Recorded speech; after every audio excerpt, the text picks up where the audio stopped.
तो मैं इमरान हाकिम। मैं उम्मीद करता हूँ कि आप सब खैरियत से होंगे। अल्लाह पाक आप सबको सेहत तंदुरुस्ती दे।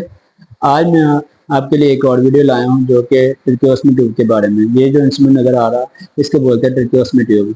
आज हम बात करेंगे ट्रिकोस्मी ट्यूब के पार्ट, ट्रिकोस्मी ट्यूब के साइज और ट्रिकोस्मी ट्यूब क्या होती है और इसके बनने की जरूरत, बनाने की जरूरत क्यों होती है, इसके फायदे क्या हैं, इसकी देखभाल क्या है, घर में इसकी देखभाल कैसे कर सकते हैं, ट्रिकोस्मी होने पर मरीजों को किन बातों का ख्याल रखना चाहिए। सबसे पहले बात करते हैं ट्रिकोस्मी ट्यूब के साइज। ट्रिकोस्मी ट्यूब के जो साइज है 3.3 mm से लेकर 7.5 mm तक होता है। जैसे कि 3.5, 4.5, 4 mm की, 4.5 mm की, 5 mm की, 5.5 mm की, 6 mm की, 6.5 mm की, 7 mm की और 7.5 mm की।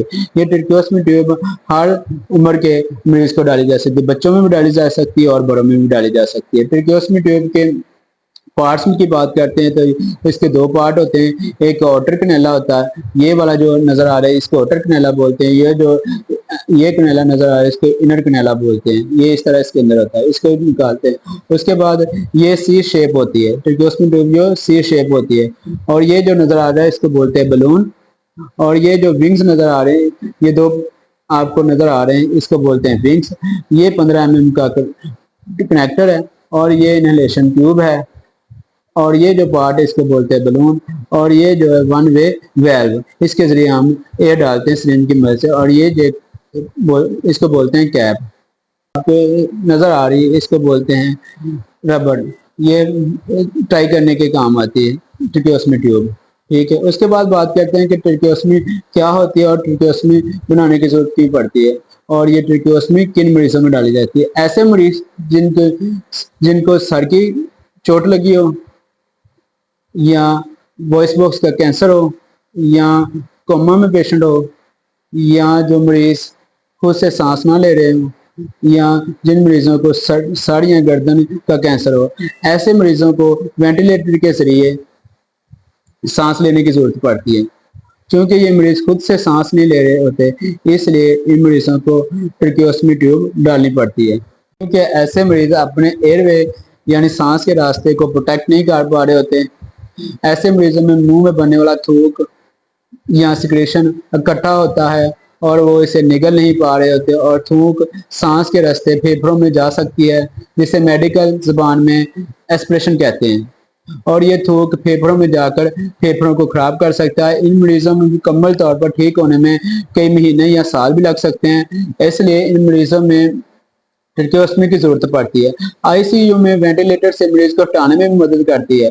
इस सूरत में हम मरीज के अटेंडेंट को बताते हैं कि हमने मरीज को ट्रिकोस्मी ट्यूब डालनी होगी कि जब सांस के रास्ते मरीज मुंह के रास्ते जो नाली डाली है उसके जरिए सांस ले सकता है, तो ट्रिकोस्मी ट्यूब क्यों डाल सकते हैं। ट्रिकोस्मी ट्यूब जो कि एंडोट्रेकियल ट्यूब जो मुंह के जरिए ट्यूब डाली होती है, इसको मेडिकल की जुबान में एंडोट्रेकियल ट्यूब बोलते हैं। एंडोट्रेकियल ट्यूब जो कि साइज में बड़ी होती है, उसमें जो मरीज के बनने वाली सिक्रेशन या थूक वो अंदर जमा होने का खतरा हो सकता है। मरीज के मुंह, चूंकि एंडोट्रेकियल ट्यूब जो मुंह के जरिए डाली होती है सांस की नाली में, इसकी वजह से मुंह की सफाई नहीं हो सकती। मरीज मुंह के जरिए बोल नहीं सकता, कुछ खा पी नहीं सकता और मरीज इसको चबाने का भी खतरा होता है। ये ट्यूब किंक भी हो सकती है, इसलिए हम मरीज को डॉक्टर बताता है कि एंडोट्रेकियल ट्यूब की जगह ट्रिकोस्मी ट्यूब डाल सकते हैं। ट्रिकोस्मी ट्यूब डालने के दो तरीके होते हैं।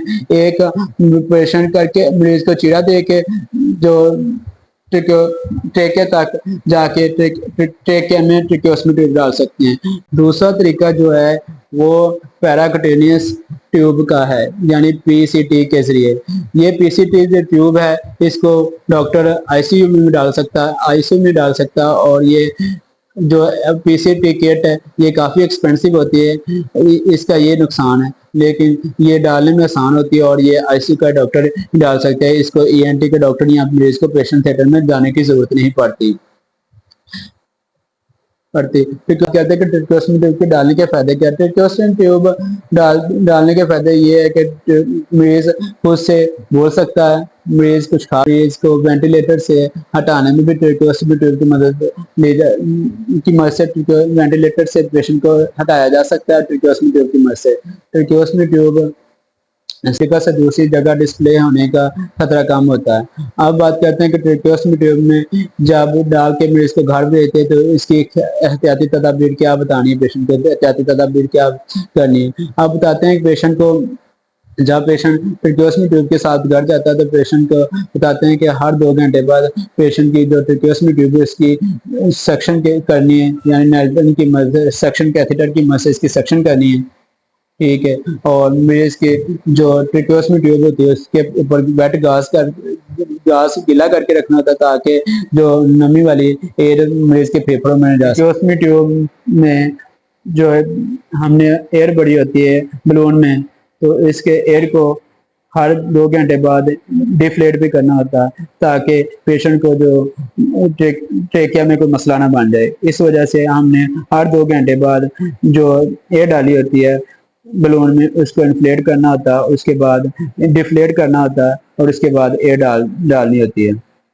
आज की वीडियो में मैंने आपको बताया कि ट्रेकोस्टमी ट्यूब के पार्ट, ट्रेकोस्टमी ट्यूब के साइज और ट्रेकोस्टमी क्यों करते हैं और ट्रेकोस्टमी ट्यूब के करने के क्या फायदे हैं और इसकी देखभाल। अगर आज की मेरी वीडियो आपको पसंद है इसको लाइक, सब्सक्राइब और साथ लगे बेल आइकन को दबाना ना भूलिएगा ताकि मेरी हर आने वाली वीडियो आप तक पहुंचे। Thanks for watching.